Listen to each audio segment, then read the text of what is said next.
If you ever wonder why some BandLab artists really be sounding professional, I'm talking about like really professional, it's because BandLab literally copies plugins just like everyone else. And if you're one of those artists that sound professional, let me know in the comment section below. So for the people that don't know who I am, it might be your first time. Listen, I've been verified on BandLab before they had the memberships. You see what I'm saying? I don't really be on here. The first plugin we're gonna start with is Auto Pitch, all right? So you see Auto Pitch right here. Guess where Auto Pitch is coming from? You guessed it. Auto Tune, right? Auto Tune was the OG Auto Tune. Every pitch correction used in real time is made modeled after Auto Tune. This is the original. So don't be trying to say Auto Pitch, this one. Every single last one of the Auto Tune plugins, Metal Tune, Waves Tune, everyone built theirs off of Auto Tune. You see what I'm saying? The original. So that's one reason why Auto Tune, like the BandLab Auto Tune, actually sounds good for some people, right? Because it's based off a real Auto Tune algorithm. That's all I can say. Like the key, the scales, the ability to change the amount using a real-time low latency, all of that comes from Auto-Tune. Without Auto-Tune, we wouldn't have Auto Pitch. You see what I'm saying? The next plugin that I want to show you is going to be this one. BandLab is trying to take steps in the right direction. So it would be completely easy for them to continue to copy plugins that actually work on computers. So this one, the visual EQ, you might be wondering what plugin that's copying. It's very simple. This plugin right here, I'm gonna just pull it up on a random slide. It is gonna be, where you at? This is their shot at this,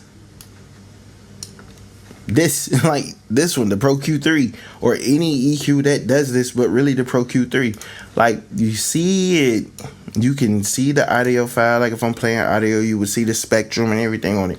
The only issue is you only have 3 bands on here for now, right? Because you can change everything you need to change over here. Like, pay attention. Then when I go over here, when I click here, we can change all of those bands right here. The only thing is, we only have 3 dots on that one. We can put as many dots as we want over here on this plugin. You know what I'm saying? Like, that's the only thing. And we could do other things like dynamic compression on these bands and stuff like that. We have more control with the actual plugin that they're like not like stealing from, but they're getting inspiration from, because all the companies do it. And it's smart for them to do it because nobody else is really competing with them on the phone. This is why some of these artists are able to get certain sounds, because like they're using plugins that are literally being built off real plugins. This is gonna be the one right here. Where is it at? So you see these plugins right here, like the one knob plugins, right? So I can click on these real quick. So this is gonna be funny. So one knobs. These types of plugins aren't really new to the music world, okay? So we got EQ, brighter, delay or whatever, punchy, that's like compressor, and then you got the room reverb. What if I showed you like there was other plugins that they was like, they modeled these out there? Like a lot of people have these one knob plugins. So like, watch this. Go over to the database. It's very simple. So what it was, brighter, one knob, brighter. Does the same thing as this other plugin, brighter. The goal is to make it brighter. Literally the same plugins right here, brighter, right? Let's see, what is it at? One knob, because I have all of those right here. So we got filter, we got driver, we got pressure. So it's like pressure. Like, we can go on for days, because I can go over here. Punchy could be pressure. I don't know. It's a compressor, but it's like, or it could be louder, right? Echo. We don't have an echo one knob though. That's one thing that I have. I'm pretty sure it's not an echo one knob over here.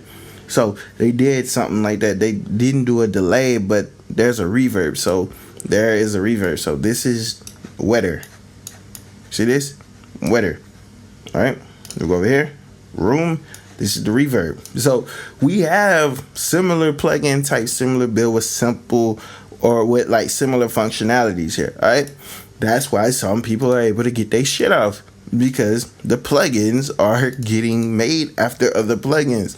Then this right here is really finna blow your mind. All right. So, all right. So ways people have this plugin, right? Then UAD people have, where is it at? Where you at? Where you at? Where you at? The silver one. All right. So these, like this plugin is made after this piece of gear, which is made after, like this plugin is made after the actual gear, the Teletronix LA-2A. Okay. When we go into BandLab, you have the option to have a plugin that is similar to that. It's not going to do the same exact things, but you have the plugin. All right, it's right here. It's called the TechLab BA2A. The only thing is you have the gain and you have the squeeze. You have the two modes, limit and compress. It's like it's right here in your face. A lot of people don't like to hear this when I say this, but it's like, bro, they're modeling the plugins. You just can't do certain things because BandLab is catered towards beginners. But if you know what you're doing, you're gonna be able to get a good sound, like pro sound in BandLab, right? So, like this right here, this is the only thing is missing. Like if you had a meter, VU meters where you can see what's going on, like what we got right here. We got gain, we got peak reduction. We go back to BandLab, what do we have? Gain versus peak reduction, it says squeeze. That's it. Limit mode. Only thing is we can't really see what's going on. We don't have the extra functions over here. We don't have the UI, all of that design. We don't have it. But the plugin works as if this would work. I'm not saying it is a one-to-one replica, a one-to-one clone, but you have to think and be like, okay, these people are trying to model their plugins after real plugins. All right. Then, all right, let's take it one step further. The 76 right here. All right. And then it's the same 76 that Universal Audio owns, like right here. So we see Wave 76, the actual Universal Audio 76. All right. Then we go into BandLab. Guess what we have, guys? Guess what we have in here? What is in here? What is going to be here? They got it in the limiter section for some reason. I don't know why it's in the limiter section, but we have the BL1176, the same compressor that we have right here as a plugin form and all these different modes, right? So this is the OG. This is the original. Plenty of companies have their version of this 76 Slate Digital Waves.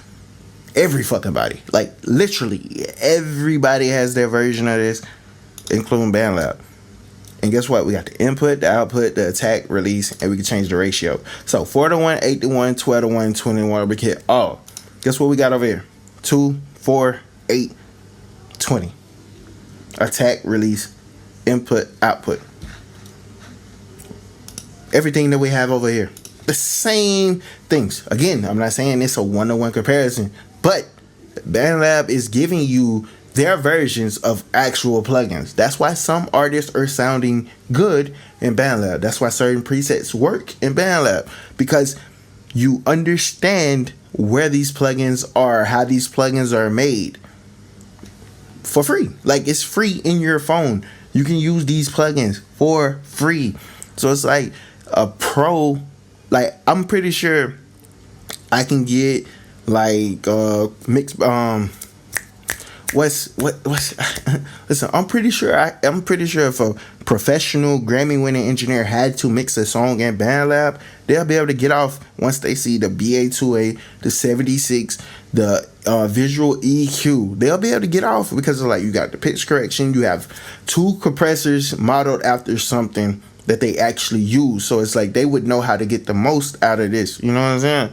So let's continue. Let's go on. See what else we got. So multi-band compressors. You see this? That's multi-band compression. Like a lot of companies have multi-band compressors. So it's like you can't sit here and just be like, nobody uses multi-band compression, blah, blah, blah. People use multi-band, bro. Like it's simple bands. Simple bands. The only thing Only thing is, guess what? Guess what? We only have 4 bands. On here we can do 5.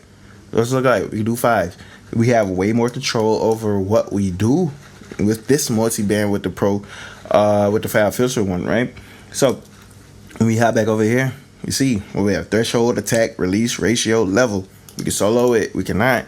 We can do, and this is what we do versus being able to curve and do everything else. We can't do that. But the thought process, the workflow is the same shit, right? Because all multi-bands aren't made equally. Because a lot of people be confused about like why people in BandLab actually sound good. For example, Dser, they have a Dser, okay? We can use a Dser in any DAW. People have their own version of Dsers. A Dser is very easy. You have to understand what it is used for. Catching the S's, the little sibilants and shit like that, right? So you'll set the threshold and it would do the attenuation and do everything that you need to do. You can split it, have it wide, you can change the frequency, you can side chain it, all with the plugin, right? So this is one of the most common ones people use. Cool. Or they use the fab filter one, right? Just to show you how all of these aren't made equally. Because some reason like people expect things to be like made the same, and it's like everything is not supposed to be made the same, you know what I'm saying? So these are 2 Dsers, like, and it come down to it being a preference thing. All right, so when we go back to BandLab, we see threshold, frequency. That's all we have. 2 options in BandLab. Very easy for a beginner to learn, to pick up on before they graduate to plugins like this. You see what I'm saying? It's not that the plugins in BandLab are bad. It's just like y'all have to understand it's a lot more beginners on the app. A lot of people that don't understand yet what goes on with the app. So it's not necessarily saying like it's a horrible thing that BandLab exists. It's like BandLab existing is a great thing. You have more people trying to make music. But it's like at the same time, it could lead to oversaturation. But you get to make music. People get to make music. Then you see right here, multi-shifter. Okay. This one is a little interesting because it could be said that this plugin is copying like a lot of other plugins, right? So it could be, which one is it? Waves, Harm, which one? Harmony Engine. So like, so Harmony Engine, right? It's in here. So this right here is a Harmony Engine. So this gives you harmonies based on different intervals and the throat length and everything right here. There's a lot of things. See, 1, 2, 3, 4. So we could pan left, we could pan right. We could do different intervals, change all the pitches, and just raise up the fader, do whatever we want, right? So when we move over here, we don't have all those extra features within BandLab. But hey, you can change the octave, all the fifths, the fourths, the octaves down. That's all you have. And you can do dry, you can blend that signal. So basically this plugin is made off of a Waves Harmony, a Harmony Engine, the Eventide one. This is like, it's a lot of harmony plugins out there, right? So that's like, come on, bro. Like, I'm just showing you like plugins that you can use that are similar to Waves plugins. Like this right here. Do you see this Gator plugin right here? Right? Watch this. There's a plugin that Waves have that's for it. It's called Pumper. Gator, then you got Pumper. You see Pumper, we can change the rate and how they go. It's like a rhythmic effect. You see what I'm saying? So we could do that with this plugin just like we could do it with this plugin. See? You see that? You see that? Like, that's kind of crazy, right? Again, that's why some people in BandLab be getting off. For real. Because, hey, these plugins come from somewhere. They come from somewhere. Chorus effect plugins. These be looking a little different, a little weird. But hey, guess what? Guess what, guys? Chorus plugins look a little weird. You know what I'm saying? So now I'm finna go over here. Where you at? Where's my Studio D course? Here we go. This plugin looks useless. It's just buttons. Like, it's a chorus plugin, stereo chorus. That's it. Simple plugin. Simple. And let's do one more just for the sake of it. Let me find one last plugin so y'all understand like what is really going on here. Alright, so oh no. Okay, let's do this one. So let's do this one. Auto pan. Okay, very simple. Very simple. I'm tripping. So pan man, where you at, gang? Where you at, pan man? Boom. Right here. This is an automatic panner. Automatic panner. Okay. Auto pan. We could do a fourth. We could do all the way down to the 16 trips. We could do half. We could spread, make it go all the way, or we can tighten it up, right? Completely up to us and what we want to do. Just like here. Like, this is the width. Like, this would be your 100. You see how that's moving left and right? You see what I'm saying? Like, that's what that plugin is doing. We can offset it here. We got more control, more options to create a interesting pan with the actual full plugin. But what BandLab does is like, it's an auto pan. So whenever a person graduates to a computer and they can use third-party plugins and they want to get an auto pan plugin, guess what? We can go buy one. Like, and we can do the same thing but have more control. So it's like BandLab copying plugins is a very good thing, honestly, because now beginners can have some type of understanding with these plugins before they graduate over. You know what I'm saying? But if you want me to do a video on moving from BandLab to FL Studio, let me know and I will make that.